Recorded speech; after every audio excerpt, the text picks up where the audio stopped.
잠언 27장 10절 말씀을 다시 보시겠습니다.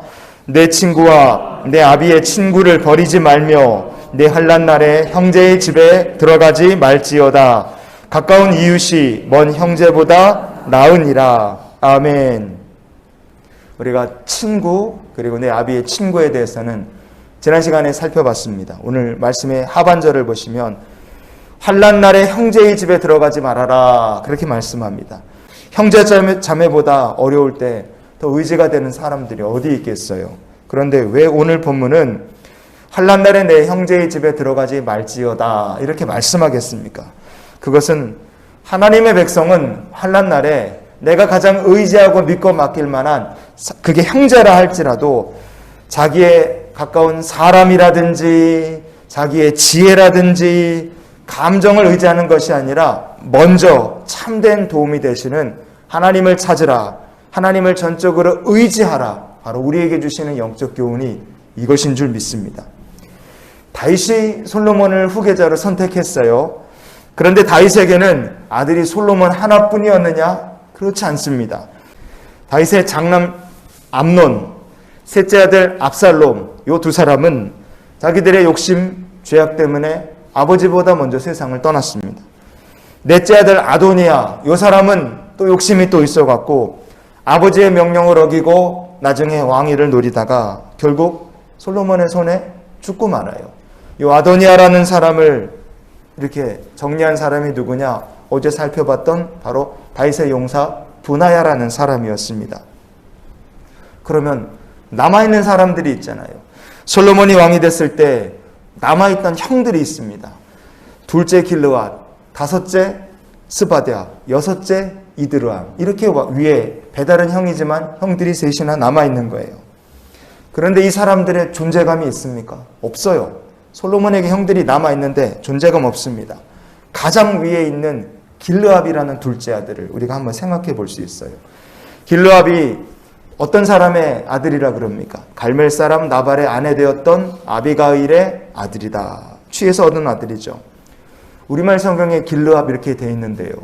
이 길르압이라는 이 이름을 원래 히브리어로 읽으면 키라브 이렇게 되어 있어요. 키라브. 그게 키라브가 우리말 성경에 길르압 이렇게 번역이 되어 있는 겁니다. 키라브는 뭔 뜻이 있느냐? 아무런 특별한 뜻이 없습니다. 하지만 사람의 이름으로 쓰기에는 별로 좋은 말이 아니에요. 왜냐하면 키라브 이런 말 이렇게 들으면 연상되는 말이 별로 좋지 않기 때문에 그렇습니다. 뭐 어떤 게 생각나길래 안 좋은가? 하나님께서 종류가 다른 가축끼리 교미시키지 말아라. 밭에다 두 종자 섞어 뿌리지 말아라. 옷을 입어도 두 재료로 직조한 옷을 만들어 입지 말아라. 이렇게 말씀하셨습니다. 다른 혹은 두 종류, 두 종자 이런 식으로요. 번역된 히브리어 본문이 바로 키라임이라는 말입니다. 키라임. 요 키라임이라는 말하고 거기서 키라부, 다윗의 둘째 아들 길르압이라는 사람의 이름이 여기서 나왔다고 우리가 볼 수 있습니다. 그러면요, 이렇게 한번 생각해 보십시오. 다윗이 갈멜 사람 나발의 아내였던 아비가일을 자기의 둘째 부인으로 얻고 자녀를 낳은 일에 대해서 다윗이 굉장히 기뻐하고 이게 잘한 일이다 그렇게 생각을 했을까요? 우리가 한번 그렇게 질문해 볼 수 있지 않습니까? 다윗이 이 일을 잘했다고 기뻐했을까? 아니면 후회했을까? 여러분, 다윗은요, 아들의 이름만 봐도 알 수 있어요. 자기가 아비가일을 아내로 취해서 둘째 아들 길르압을 낳은 일을 다윗은 상당히 후회했다는 것을 우리가 여기서 볼 수 있습니다. 왜냐? 길르압이라는 이름이요, 아주 나쁘게 생각하면 잡종이라는 뜻이에요. 잡종. 어떤 사람이 자기 아들 이름을 잡종이라고 짓겠습니까? 그러니 다윗이 이 일을 얼마나 후회했는지 우리가 생각해 볼 수 있어요. 그래서 그런지 다윗의 둘째 아들인데 길르압이라는 사람의 이름이 성경 전체에서 사무엘하 우리가 읽었던 3장 3절 여기 한 번밖에는 나오지 않습니다. 여기밖에는 길르압이라는 사람의 이름을 찾을 수가 없어요. 더는 성경에 나오지 않습니다. 그 밑에 동생들이 오히려 압살롬이라든지 아도니아라든지 이런 사람들이 더 부각이 되죠.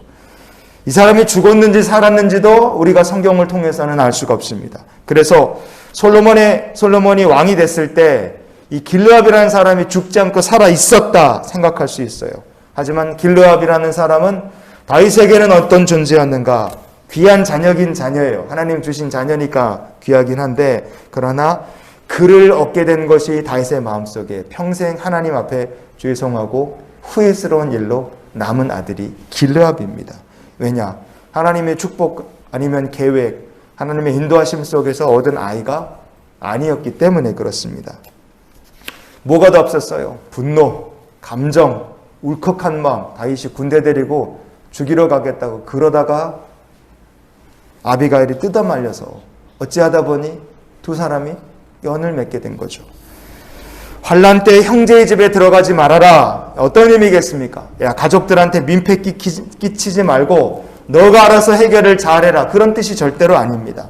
환난 때 사람 먼저 찾지 말아라. 환난 때에 사람 먼저 의지하지 말아라.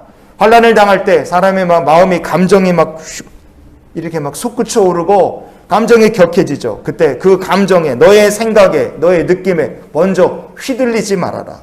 그렇게 했다가는 나처럼 평생 후회한다. 여러분, 이것이 다윗이 솔로몬에게 주고자 했던 영적 교훈이고 솔로몬이 자기 아들 르호보암에게 주고 싶은 영적 교훈이었을 것이라 생각합니다. 그러기에 우리가 오늘 이 말씀을 이런 말씀으로 정리했으면 좋겠어요. 로마서 11장 29절을 오늘 마지막으로 보시겠습니다. 하나님의 은사와 부르심에는 후회하심이 없느니라. 아멘. 환난 날에 하나님이 아니라 사람을 의지하는 것은 잘 풀린 듯 하여도 나중에는 후회할 일이 반드시 남을 수 있습니다. 그러나 우리가 우리의 삶을 인도하시는 하나님을 의지하고 하나님의 은사, 그 부르심을 따를 때는 우리의 삶에 결코 후회할 일이 남지 않게 될 줄 믿습니다. 그래서 우리가 이런 기도로 오늘 하루의 삶을 살기 원합니다. 하나님, 환난 때에 먼저 하나님을 찾고 먼저 주의 성전을 찾게 하여 주시옵소서. 언제나 주는 우리를 사랑하시고 언제나 우리와 함께 하십니다. 환난 때에 가장 가까운 사람이랄지라도 뒤로 놓고 먼저 하나님을 찾고 먼저 성전을 찾고 먼저 우리를 도우시는 주의 보좌 앞으로 나아가는 우리 모두가 될 수 있기를 예수님의 이름으로 축원을 드립니다.